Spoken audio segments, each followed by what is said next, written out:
Buenas tardes, nosotros somos el equipo 3, está confirmado por Dios Sánchez. Ana Soriano, Pamela Santa Bárbara. Omar Santos, Axel Torres, Osvaldo Torijas y Juan Sandoval. Y yo les voy a hablar sobre el derecho griego. El derecho griego antiguo se refiere a un sistema jurídico utilizado en la antigua Grecia desde aproximadamente el siglo VIII antes de Cristo hasta la conquista romana. Sus características generales son que está basada en costumbres y tradiciones, que no existía ningún código unificado, sino que cada estado tenía sus propias leyes. Y la justicia se administraba a través de tribunales y asambleas. En el derecho penal, los delitos se clasificaban en públicos contra el Estado y privados contra los individuos. Las penas incluían la muerte, el exilio, la multa y la prisión. En derecho civil, el derecho a la propiedad era fundamental. Los contratos se consideraban sagrados y la familia era la unidad básica de la sociedad. Para el procedimiento judicial, los juicios se llevaban a cabo en tribunales públicos.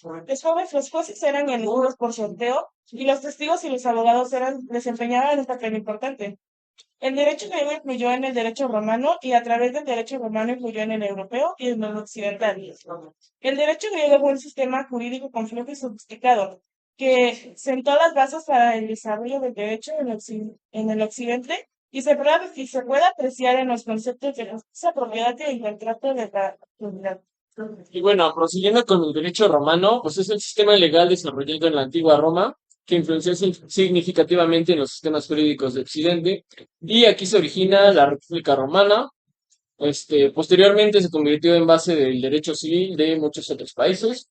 El derecho romano se compone de cuatro fases. La primera es la monarquía romana, que comprende del año 153 al 509 a.C. En este no había leyes codificadas, se basaban en costumbres y tradiciones.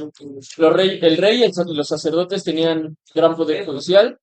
Después viene la República Romana de 509 al 27 a.C., donde se creó el Senado, se codificaron leyes como la de las 12 tablas del año aproximadamente 450 a.C. Esta fue la primera ley, el primer código legal y daba a los ciudadanos una referencia clara y pública de sus derechos y obligaciones. Este constaba de 12 tablas talladas en bronce que habían sido colocadas en el foro romano para que todos los ciudadanos estuvieran enterados de sus derechos y obligaciones. La tercera etapa es el Imperio Romano del 27 al 476 después de Cristo. Se organizó a través de los edictos de magistrados y juristas. Aquí Justiniano retiró el Corpus Juris Civilis, que sistematizó las leyes y principios romanos. Y por último, el derecho romano clásico. Tras la caída del Imperio Romano, se redescubrió y estudió en Europa medieval, influyendo en sistemas jurídicos modernos. Ahora bien, hay ciertos principios básicos del derecho romano, como son la persona y la capacidad jurídica, derecho de las cosas, o res, en que trataban la propiedad, posesión, adquisición y transmisión de bienes, derecho de las obligaciones, que establecía principios como el cumplimiento de contrato y sanciones en caso de incumplimiento, derecho de familia, que en este contenía el matrimonio, la patria potestad, sucesiones y demás, y por último el derecho penal, normas para sancionar delitos y establecer castigos. No, todo eso fue durante la Edad Media y la Edad Media, también conocida como la Edad Media Europea, fue un periodo que abarcó desde el siglo V hasta el siglo XV aproximadamente. Tenían el feudalismo como forma de gobierno, también tenían monarquías y algunas ciudades se convirtieron en repúblicas independientes como fueron Venecia, Florencia y Génova. Las religiones que manejaban principalmente eran el cristianismo, el islam y el judaísmo. Estaba estructurado socialmente por nobles, el clero, que eran sacerdotes, monjes y obispos, los campesinos y por último los burgueses.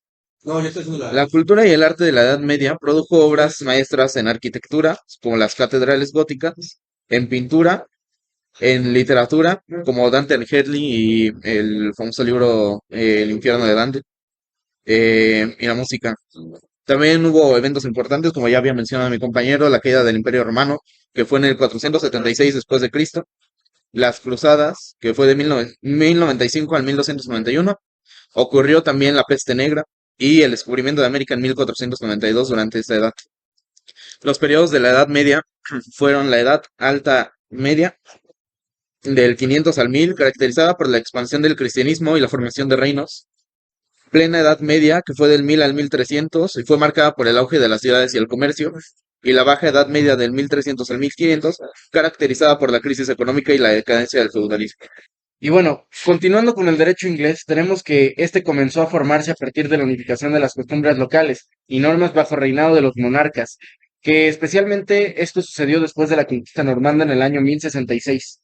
En cuanto a sus características, este cuenta con un sistema judicial unificado, que es bajo los reyes normandos se establecieron tribunales en Inglaterra que aplicaban un conjunto de normas que serían comunes a todo el país, de ahí el término ley común.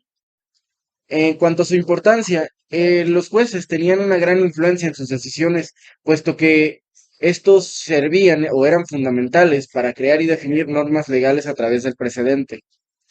En cuanto al desarrollo de la ley común, que es a medida que el derecho inglés evolucionó, los jueces comenzaron a registrar y seguir las decisiones anteriores, creando una base de precedentes legales. Esto permitió una aplicación más uniforme de la ley y una menor dependencia de costumbres locales. Los tribunales clave en la creación de la ley común en Inglaterra fueron la Corte de Bancos del Rey, la Corte de Justicia Común y la Corte de Exequer. Cada uno tenía competencias específicas y ayudó a consolidar la autoridad de los tribunales. Esta ley común también tenía influencias, puesto que sigue siendo una parte central del derecho inglés moderno, aunque el Parlamento británico ha aprobado leyes o estatutos para regular muchos aspectos de la sociedad. Los jueces siguen desempeñando un rol importante al interpretar estos estatutos y aplicar estos dichos precedentes. El derecho inglés y su ley común han influido enormemente a los sistemas jurídicos de países anglosajones y excolonias británicas como Estados Unidos, Canadá, Australia y Nueva Zelanda. En cada país, la ley común fue adaptada a las realidades locales, pero conserva principios fundamentales. Ok, ahora hablaremos del derecho de España, que realmente tiene una gran influencia de la cultura romana y donde se puede ver por primera vez fueron los comentaristas que desarrollaron una doctrina jurídica sistemática, transformando el método de los glosadores mediante lógica y dialéctica escolástica, donde aparecen también los naturalistas que proponían una ética universal basada en la razón y la naturaleza humana.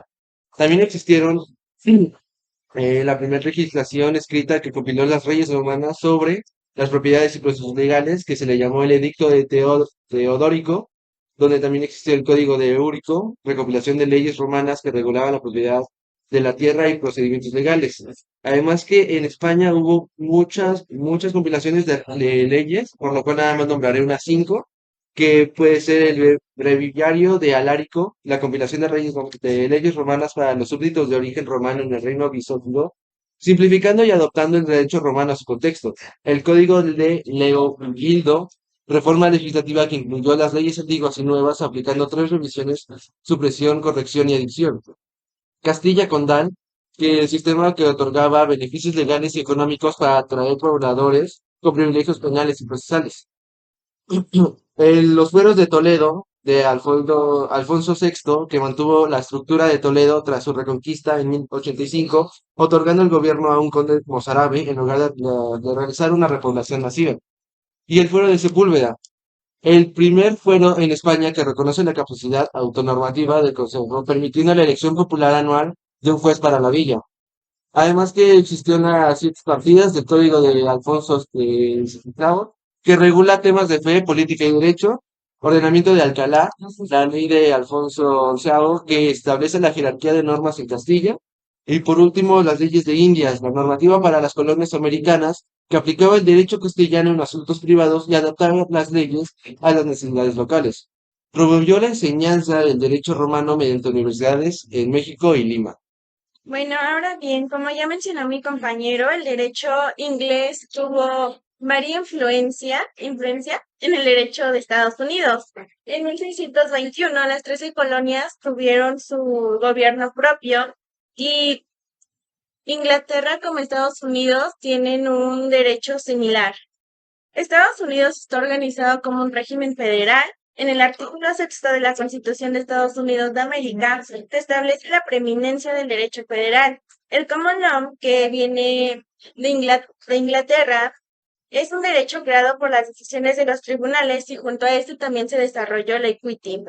En Estados Unidos, el tribunal inferior debe seguir lo establecido por el tribunal superior.